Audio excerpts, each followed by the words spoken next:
Didampingi tim kuasa hukumnya, Presiden ke-7 Republik Indonesia Joko Widodo tiba di Polda Metro Jaya Rabu pagi untuk membuat delik aduan terkait tudingan ijazah palsu. Total ada 5 terlapor dalam kasus ini. Di antaranya mantan Menteri Pemuda dan Olahraga Roy Suryo, ahli digital forensik Rismon Sianipar, Dr. Tifauziah Tiasuma, pemerhati politik Rizal Fadilah, serta seseorang berinisial K. Kelimanya dilaporkan atas dugaan fitnah dan pencemaran nama baik melalui media elektronik. Sebetulnya masalah ringan, ya, urusan tuduhan ijazah palsu, tetapi memang perlu dibawa ke ranah hukum. Ya ditanya banyak, tanya berapa pertanyaan tadi? 35. Selama ini mungkin Pak Jokowi diam, selama ini khususnya ketika beliau menjabat, tapi terus dilakukan oleh beberapa pihak. Sehingga mungkin ya tentunya untuk hari ini Pak Jokowi datang sendiri ke sini bukanlah hal yang mudah juga ya. Tentunya sudah melewati pertimbangan yang sangat panjang dan sangat berat. Ada 24 video ya, sekitar 24 objek yang kita sudah Pak Jokowi sudah laporkan juga. Meski tudingan ijazah palsu sudah bergulir sejak lama, Jokowi mengaku baru mengambil langkah hukum karena sudah tak lagi menjabat sebagai Presiden Republik Indonesia. Dari Jakarta, Tim Liputan melaporkan.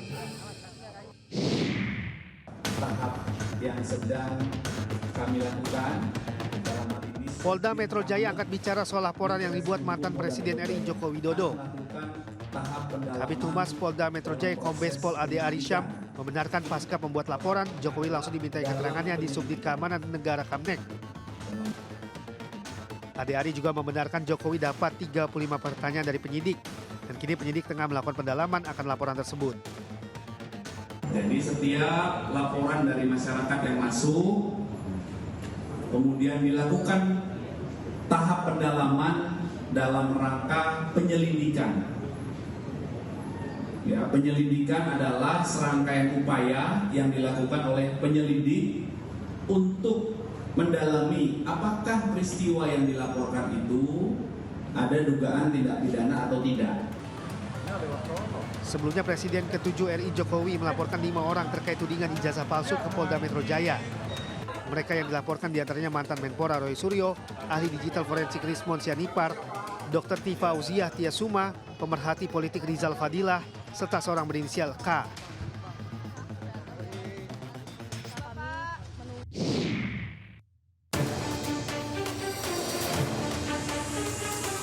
Presiden ke-7 RI Joko Widodo melaporkan pakar telematika Roy Suryo ke Polda Metro Jaya atas tuduhan penyebaran isu ijazah palsu.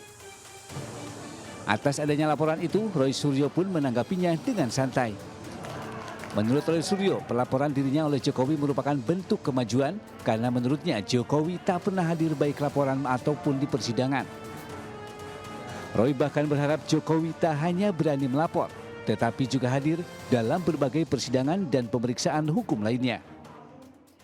Jadi artinya kita mendukung itu segera diproses ya gitu. Dan kalau dia sudah berani datang lapor, dia juga harus berani datang untuk nanti di BAP terhadap laporan yang lain. Jadi polisi juga menurut saya harus fair, kerjakan semuanya, equality before the law. Jangan sampai hanya laporannya Jokowi saja yang diproses, tapi laporan yang ada di Solo itu sudah persidangan, dan laporan yang ada di Bareskrim milik TPUA itu tidak dijalankan. Pada Rabu pagi, Joko Widodo menjalani pemeriksaan awal di Ditreskrimum Polda Metro Jaya usai membuat laporan di SPK. Jokowi mengaku dicecar 35 pertanyaan oleh penyidik. Jokowi menyebut persoalan ini sebetulnya sepele, namun dirinya memilih menempuh jalur hukum karena persoalan tersebut tidak kunjung selesai. Tim Liputan iNews melaporkan.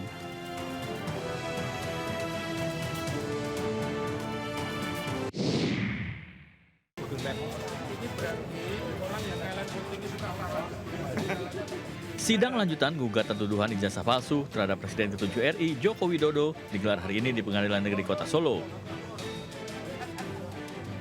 Sidang beragendakan mediasi dan dilaksanakan secara tertutup. Sidang dihadiri penggugat Muhammad Taufik, sementara tergugat Joko Widodo tidak hadir dalam sidang dan diwakilkan oleh kuasa hukumnya karena sedang melapor ke Polda Metro Jaya terkait tuduhan ijazah palsu. Sidang mediasi dipimpin oleh Hakim Mediator Profesor Adi Sulistiono. Mediasi yang berlangsung selama 1,5 jam ini belum mencapai kata sepakat karena pihak penggugat dan tergugat bersikukuh dengan sikapnya masing-masing. Dari Solo, Jawa Tengah, Septiantoro, iNews melaporkan.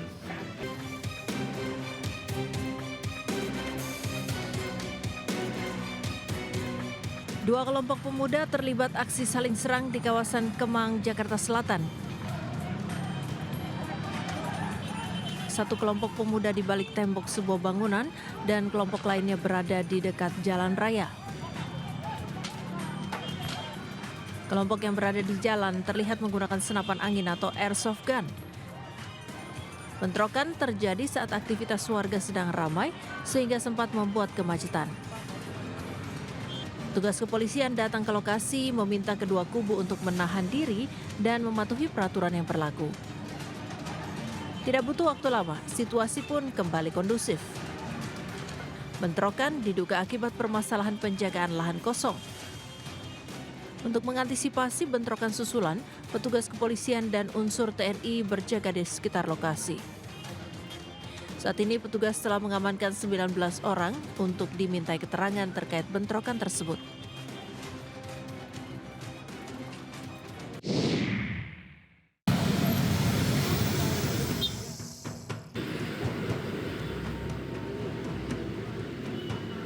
Mobil sedan ini dipaksa mundur oleh pengendara lain usai masuk jalur bus Transjakarta di ruas Jalan Matraman Raya, Jakarta Timur, Rabu pagi.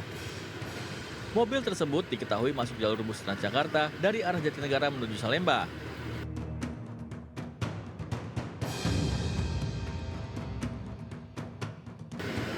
Mobil kemudian berusaha keluar dari jalur bus Transjakarta, namun mobil tersebut terjebak di jalur kontraflow dan terpaksa mundur, berputar arah dan kembali menuju arah Jatinegara. Untuk diketahui, sebagian ruas Jalan Matraman Raya di kawasan perempatan lampu merah Matraman yang mengarah ke Salemba digunakan untuk jalur kontraflow menuju Jatinegara. Rekayasa kontraflow dilakukan lantaran adanya penyempitan jalur dari arah Salemba menuju Jatinegara akibat sebagian jalur dibatasi underpass Matraman hingga kerap menimbulkan kemacetan. Dari Jakarta, Rio Manik, iNews melaporkan.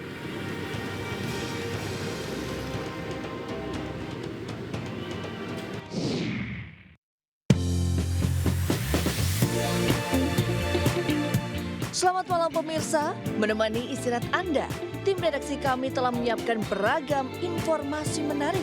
Inilah Buletin iNews Malam selengkapnya.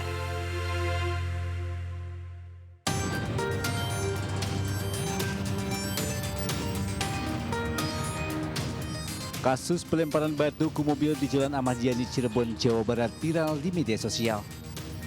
Kejadian itu terekam kamera mobil atau dashcam. Sebelum kejadian, tampak sebuah mobil tengah melaju di jalan sekitar flyover Pegambiran, Kota Cirebon. Tiba-tiba ada seorang pria yang berdiri di pinggir jalan dan melemparkan batu mengenai kaca bagian depan. Akibat lemparan tersebut, kaca bagian depan pecah. Kapolres Cirebon Kota AKBP Eko Iskandar mengatakan, dari informasi yang didapat lemparan tersebut berasal dari orang dalam gangguan jiwa atau ODGJ. Dan kini, pelaku sedang dilakukan penyelidikan oleh dinas terkait.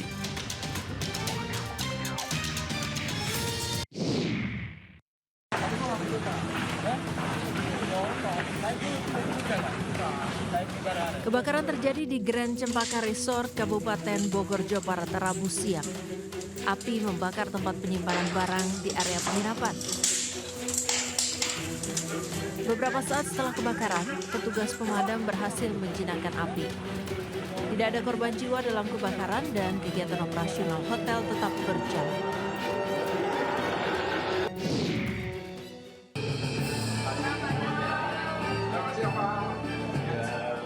Didampingi tim kuasa hukumnya, Presiden ke-7 Republik Indonesia Joko Widodo tiba di Polda Metro Jaya Rabu pagi untuk membuat delik aduan terkait tudingan ijazah palsu. Total ada 5 terlapor dalam kasus ini. Di antaranya mantan Menteri Pemuda dan Olahraga Roy Suryo, ahli digital forensik Rismon Sianipar, Dr. Tifauziah Tiasuma, pemerhati politik Rizal Fadilah, serta seseorang berinisial K. Kelimanya dilaporkan atas dugaan fitnah dan pencemaran nama baik melalui media elektronik. Sebetulnya masalah ringan, urusan tuduhan ijazah palsu. Tetapi memang perlu dibawa ke ranah hukum. Ya ditanya banyak, tanya berapa pertanyaan tadi? 35. Selama ini mungkin Pak Jokowi diam. Selama ini khususnya ketika beliau menjabat. Tapi terus dilakukan oleh beberapa pihak. Sehingga mungkin ya tentunya untuk hari ini Pak Jokowi datang sendiri ke sini bukanlah hal yang mudah juga ya. Tentunya sudah melewati pertimbangan yang sangat panjang dan sangat berat. Ada 24 video ya, sekitar 24 objek yang kita sudah Pak Jokowi sudah laporkan juga. Meski tudingan ijazah palsu sudah bergulir sejak lama, Jokowi mengaku baru mengambil langkah hukum karena sudah tak lagi menjabat sebagai Presiden Republik Indonesia. Dari Jakarta, Tim Liputan melaporkan. Tahap yang sedang kami lakukan dalam hal ini Polda Metro Jaya angkat bicara soal laporan yang dibuat mantan Presiden RI Joko Widodo. Kabid Humas Polda Metro Jaya Kombes Pol Ade Arisham membenarkan pasca pembuat laporan, Jokowi langsung dimintai keterangannya di Subdit Keamanan Negara Kamnek. Ade Ari juga membenarkan Jokowi dapat 35 pertanyaan dari penyidik, dan kini penyidik tengah melakukan pendalaman akan laporan tersebut. Jadi setiap laporan dari masyarakat yang masuk, kemudian dilakukan tahap pendalaman dalam rangka penyelidikan. Ya, penyelidikan adalah serangkaian upaya yang dilakukan oleh penyelidik untuk mendalami apakah peristiwa yang dilaporkan itu ada dugaan tindak pidana atau tidak. Sebelumnya Presiden ke-7 RI Jokowi melaporkan 5 orang terkait tudingan ijazah palsu ke Polda Metro Jaya. Mereka yang dilaporkan diantaranya mantan Menpora Roy Suryo, ahli digital forensik Rismon Sianipar, Dr. Tifa Uziah Tiasuma, pemerhati politik Rizal Fadilah, serta seorang berinisial K.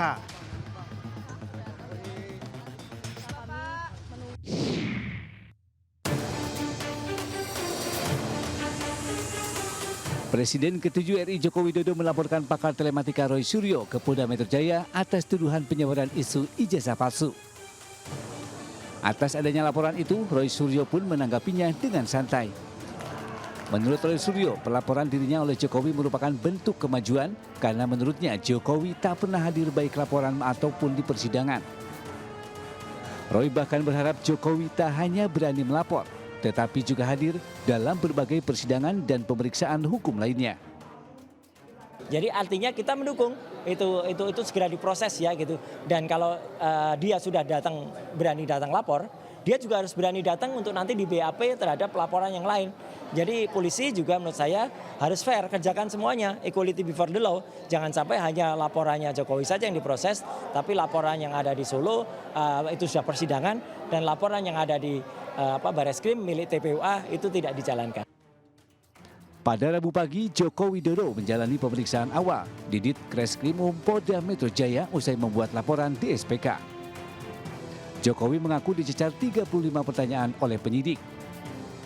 Jokowi menyebut persoalan ini sebetulnya sepele, namun dirinya memilih menempuh jalur hukum karena persoalan tersebut tidak kunjung selesai. Tim Liputan iNews melaporkan.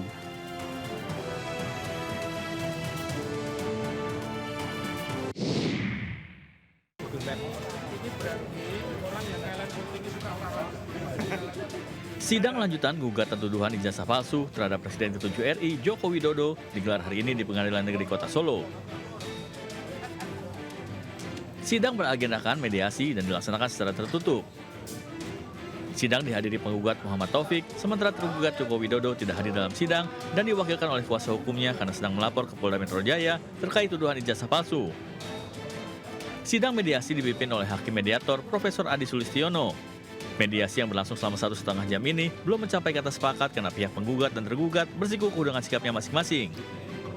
Dari Solo, Jawa Tengah, Septiantoro, iNews melaporkan. Ada pemandangan yang aneh di tengah suasana tenang kawasan Batu-Batu Kamnel, Kota Palu, Sulawesi Tengah. Sejumlah warga yang tengah menikmati keindahan kampung nelayan di atas batu-batu pantai tampak menjadi korban pungli 2 orang pemuda dengan menarik sejumlah uang kepada pengunjung.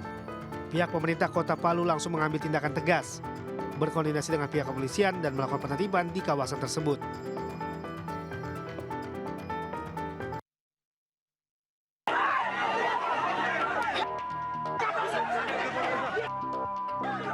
Para demonstran dari Himpunan Mahasiswa Islam HMI terlibat aksi kericuhan dengan polisi yang mengamankan jalannya demonstrasi. Kericuhan terjadi saat para mahasiswa mendesak masuk ke halaman Polres meminta bertemu pejabat kepolisian setempat. Namun upaya tersebut dihalangi pagar betis aparat hingga terjadi saling dorong. Untuk menerobos masuk ke dalam, para mahasiswa ini menggunakan mobil komando yang mereka bawa sebagai alat untuk mendesak barisan polisi. Bentrokan pun terjadi hingga terlibat aksi saling pukul, meski akhirnya dipukul mundur. Dalam aksinya, mahasiswa mengkritisi Polres Bangkalan yang dianggap gagal meredam maraknya aksi pencurian kendaraan bermotor. Tanggapan sampean mengenai kejadian ini bagaimana? Sangat menyayangkan, saya sangat menyayangkan yang dilakukan oleh kepolisian karena kita datang secara prosedural dan datang secara baik-baik, tapi tidak ada itikat baik dari pihak kepolisian. Sementara Kapolres Bangkalan AKBP Hendro Sukmono menegaskan pihaknya sangat terbuka atas berbagai kritik masyarakat. Namun jika aksi mahasiswa terlalu provokatif dan mendesak masuk dengan cara kasar, pihaknya akan bertindak sesuai SOP penanganan demonstrasi. Kami mengapresiasi dan kami welcome dengan mereka. Kami sudah menyiapkan pengamanan dengan rapi, namun karena dari mereka mungkin tadi mendorong masuk, sehingga mekanisme kami jalankan. Tetap salah anggota kami kalau kemudian melepaskan. Ya, salah anggota kami kalau kemudian melepaskan. Dari Bangkalan, Madura, Taufik Sarhawi, iNews melaporkan.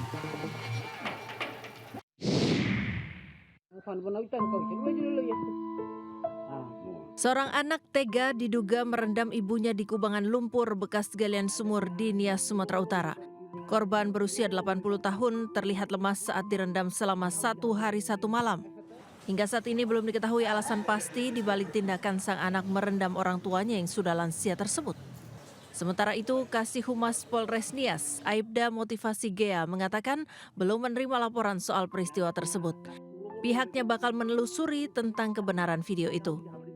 Kita dari Polres Nias menghimbau kepada Bapak Ibu apabila menemukan lokasi kejadian lumpur tersebut agar segera melaporkan diri baik ke Polres Nias maupun ke polsek-polsek jajaran dan juga bisa melalui call center 110 Polres Nias.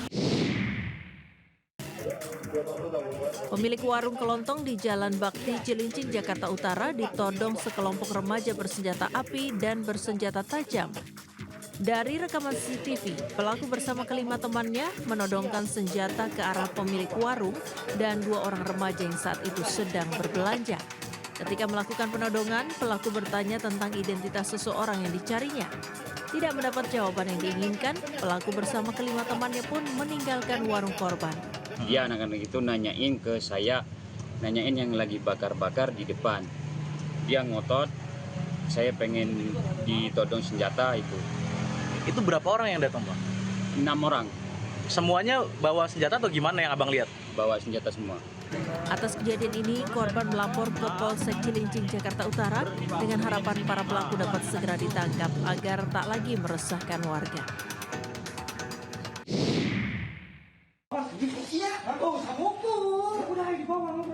Pemuda berinisial L, anak dari seorang kepala desa Kelapa Nunggal di Kabupaten Bogor, Jawa Barat, diduga melakukan penganiayaan terhadap warga berinisial MW. Sebelum penganiayaan itu terjadi, pelaku dan korban terlibat cekcok. Pelaku tak terima orang tuanya yang merupakan seorang kepala desa dikritik lewat media sosial oleh korban.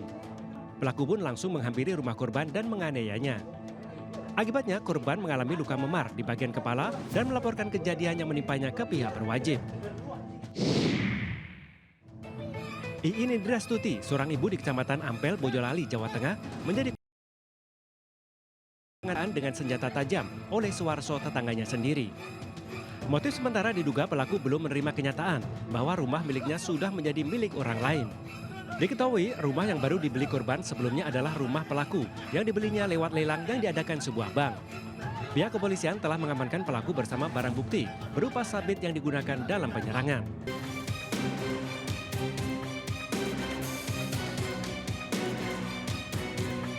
Dua kelompok pemuda terlibat aksi saling serang di kawasan Kemang, Jakarta Selatan.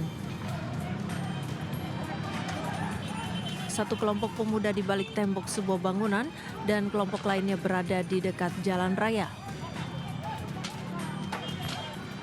Kelompok yang berada di jalan terlihat menggunakan senapan angin atau airsoft gun. Bentrokan terjadi saat aktivitas warga sedang ramai sehingga sempat membuat kemacetan. Petugas kepolisian datang ke lokasi meminta kedua kubu untuk menahan diri dan mematuhi peraturan yang berlaku.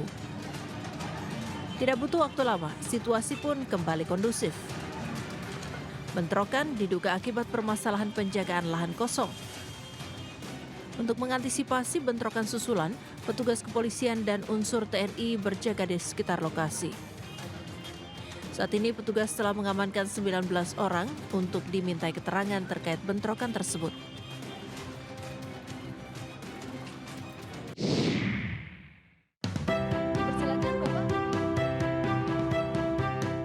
Menteri Pertanian Amran Sulaiman resmi membuka koordinasi nasional Kornas, penyuluh pertanian se-Indonesia di kantor pusat Kementerian Pertanian. Dalam acara ini, Mentan Amran menegaskan peran strategis penyuluh pertanian sebagai pilar utama dalam mewujudkan ketahanan pangan nasional. Mentan Amran juga memberikan apresiasi tinggi ke penyuluh pertanian lapangan PPL yang selama ini telah menjadi ujung tombak pencapaian kedaulatan pangan nasional. Mentan juga menyebut sesuai data BPS, produksi pangan nasional mengalami lonjakan 50 hingga 62% selama bulan Januari hingga April 2025. Hari ini tertinggi produksi kita sampai bulan April 7 tahun terakhir, itu kata BPS, berkat kerja keras kita semua. Kemudian juga serapan bulog tertinggi selama 23 tahun. Dan ini berkat kerja keras kita semua. Melalui acara ini diharapkan ke depan penyuluh di daerah fokus pada pengawalan percepatan luas tambah tanam, peningkatan indeks pertanaman dan produktivitas padi, serta mendorong dan mengawal akselerasi program utama Kementan.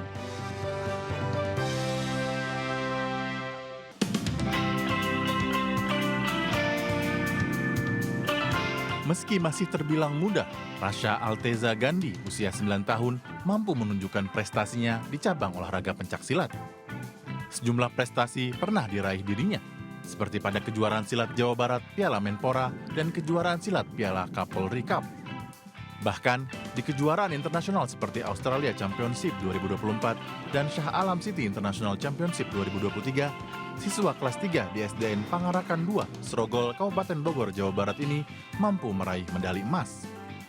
Rutinisasinya seminggu sekali. Biasanya kita kalau udah mau berangkat tanding, kita adakan latihan tambahan agar nanti di pas tandingnya dia lebih menguasai gitu arena pertandingan gitu. Sebagai bentuk apresiasi, KEK MNC Lido City memberikan dukungan publikasi kepada Rasha yang dalam waktu dekat akan mengikuti kejuaraan internasional Malaysia Open Nagasakti Junior Silat International Championship League 2025. Masih kecil tapi dia udah bisa mengharumkan nama negara ya, terutama negara Indonesia ini. Dia di dalam hal pencak silat. Nah, jadi sekolah juga merasa kagum. Sangat berbangga dan sangat mendukung jika ada warga atau pemuda atau anak-anak di sekitar kawasan kami juga yang memang berprestasi. Membangkitkan antusiasme dari masyarakat juga menjadi contoh bagi masyarakat yang lain juga untuk mengembangkan prestasi dalam bidang apapun. Ya, tentunya kami akan sangat mendukung hal tersebut. KEK MNC Lido City terus berkomitmen mendorong generasi muda berbakat menjadi generasi yang unggul dan membanggakan Indonesia. Dari Bogor, Jawa Barat, Dilami Aulia Laksana, iNews melaporkan. Di dalam kelas, suasana belajar berjalan berbeda dari biasanya. Melalui pemaparan materi interaktif, para siswa SDN Babakan Kencana diajak memahami dampak sampah plastik dan cara mengelola limbah secara bijak. Sekolah yang berada di wilayah KEK MNC Lido City ini menjadi bagian dari program Green School MNC Peduli dan MNC Lab. Setelah pemberian materi, siswa diajak melihat langsung beberapa contoh kreatif pemanfaatan sampah plastik, seperti botol bekas yang diubah menjadi media tanam di halaman sekolah. Program ini bertujuan mengajarkan bahwa mengelola sampah bisa dimulai dari hal sederhana dan dilakukan secara kolektif.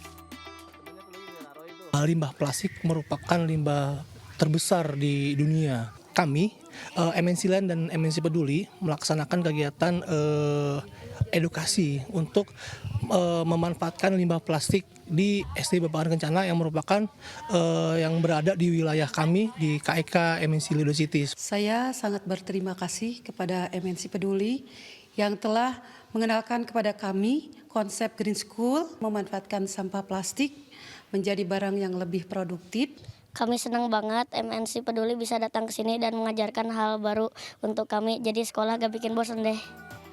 Dari aksi ini diharapkan akan lahir generasi yang tak hanya cerdas, tapi juga peka terhadap masalah lingkungan. Dari Kabupaten Sukabumi, Jawa Barat, Syahreza Zanski, Dede Rudi, iNews melaporkan.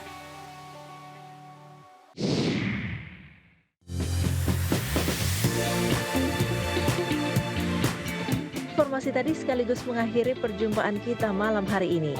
Pemirsa JTV semakin mudah mendapatkan informasi terkini dari penjuru negeri. Cukup scan QR Code di layar TV Anda untuk menyaksikan Buletin iNews. Saksikan tayangan JTV di mana saja melalui RCTI+. Selamat malam dan sampai jumpa.